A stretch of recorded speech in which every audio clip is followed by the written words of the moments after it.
Testicular torsion આ એક emergency છે જે યંગ છોકરાઓમાં બહુ જ કોમન છે.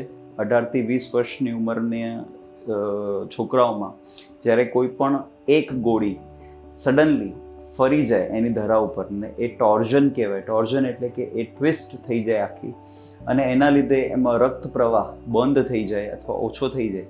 એ એકચ્યુઅલી એક ઇમરજન્સી છે જેને 6 કલાકની અંદર આઈડિયલી ડાયગ્નોઝ કરીને ઇમરજન્સીમાં ઓપરેટ કરવું પડે.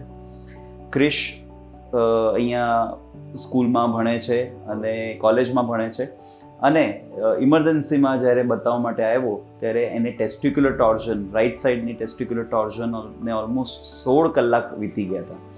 અને જ્યારે આપણે સોનોગ્રાફી કરાવી તો એમાં એવું આવ્યું હતું કે ગોળીની અંદર રક્ત પ્રવાહ, રક્ત સંચાર બંધ થઈ ગયો છે. હવે નોર્મલ કેસમાં અમારે ગોલ્ડન અવર્સ જે કહેવાય એ 6 અવર્સ હોય, અને 12 કલાક સુધી પણ થોડોક પ્રયત્ન આપણે કરતા હોઈએ છીએ કે જ્યાં સુધી એને રક્ત પ્રવાહ રહેતો હોય. 16 કલાક એક લાંબી અવધિ કહેવાય. અને જ્યારે સોનોગ્રાફીમાં એવું આવે કે રક્ત સંચાર બિલકુલ બંધ થઈ ગયો છે તો મોસ્ટ ઓફ ધ ટાઈમ્સ એ ગોળી કાળી પડી જતી હોય છે, ખરાબ થઈ જતી હોય છે અને એને કાઢવી પડે. હવે આપ સમજી શકો કે હજી જે છોકરાના લગ્ન નથી થયા, બાળક નથી ભવિષ્યમાં કરવાના છે, એને માટે એ ગોળી કેટલી ઇમ્પોર્ટન્ટ ઓર્ગન છે. ઇમરજન્સીમાં આપણે વિધિન 1 અવર પેશન્ટને કેઝ્યુઅલ્ટીથી ઓપરેશન થિયેટરમાં લઈ ગયા, અને આ બધી વચ્ચેનો જે મૂળ પ્રોબ્લેમ હતો એ ગોળી ટોર્ઝનની સાથે સાથે એ પ્રોબ્લેમ હતો કે છોકરો છે સુરતથી, અને એના ફાધર અને એના રિલેટિવ્સ સંબંધી બધા સુરત હતા. હવે એ આવી શકે અને એના પછી ઓપરેશનમાં લેવાય એટલો સમય આપણી પાસે હતો નહીં, અને આપણે તાત્કાલિક ધોરણે એમના ફાધર અને મોટા બાપુજી જોડે વાત કરી, ફોન ઉપર બધી એમને ચર્ચા કરી, એમને બધું સમજાવવામાં આવ્યું.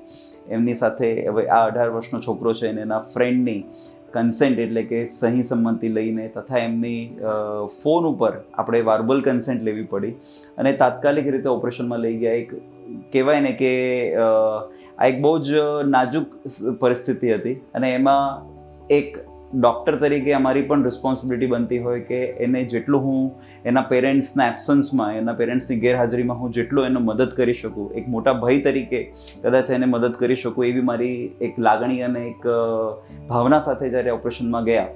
ગોળી આખી ટ્વિસ્ટ થઈ ગઈ હતી. ગોળીને અનટ્વિસ્ટ એટલે કે ડીડોર્શન સર્જરી કરવામાં આવી.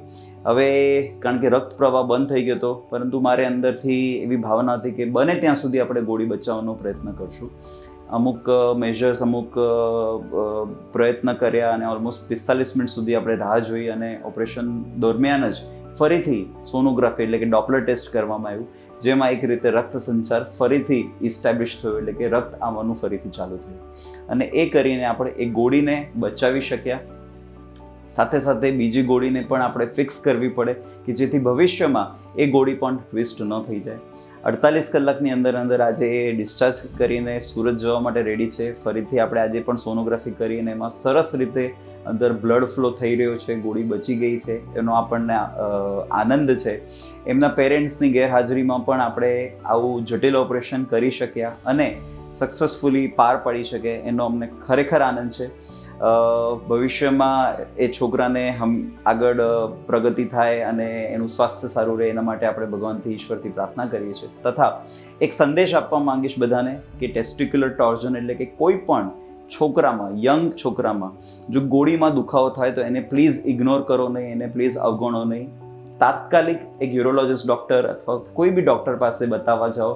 સોનોગ્રાફી ઇમરજન્સીમાં અવેલેબલ થાય તો કરાવો, અને ઝડપી નિદાન અને સારવાર કરો, કારણ કે 6 અવર્સ ગોલ્ડન રૂલ છે. ભગવાનની દયાથી આપણે આ કેસમાં બચી ગયા, પરંતુ કોઈક કેસમાં એવું બની શકે કે ગોળી ખરાબ થઈ જાય તો કાઢવી પડે. જય સ્વામિનારાયણ. જય શ્રી સ્વામિનારાયણ. આ મારો પુત્ર છે. અમે સુરત હતા અને તકલીફ થઈ હતી, ઓપરેશન તકલીફ હતી, એટલે એને અહીંયા દવાખાને આવ્યો હતો.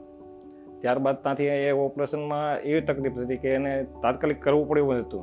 ડૉક્ટર રવિ જૈન જે છે એની સલાહ, એનો ફોન આવ્યો એટલે કીધું કે ઓપરેશન કરવું પડે એવું છે. એટલે મેં તો વાંધો નહીં, તમે કરો. પણ અમારા ઘરના કોઈ સભ્ય નહોતા. મારો પુત્ર અને એના મિત્ર એ લોકો અહીંયા આગળ આવ્યા અને તકલીફ હતી, એટલે એ લોકો અહીંયા આવ્યા ને સાહેબને વાત કરી કે આ રીતની તકલીફ છે, એટલે ઓપરેશનની જરૂર પડે એવું છે, એટલે કરવું પડે એવું ફરજિયાત હતું.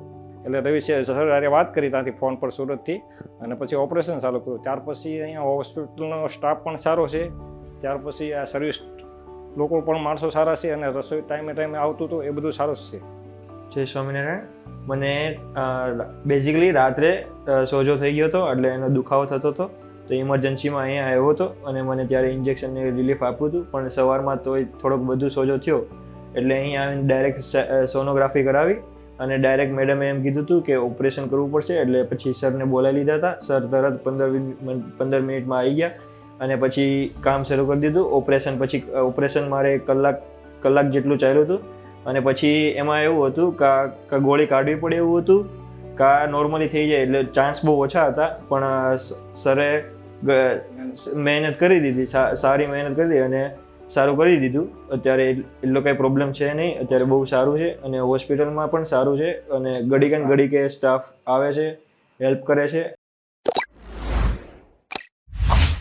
SGVP Holistic Hospital.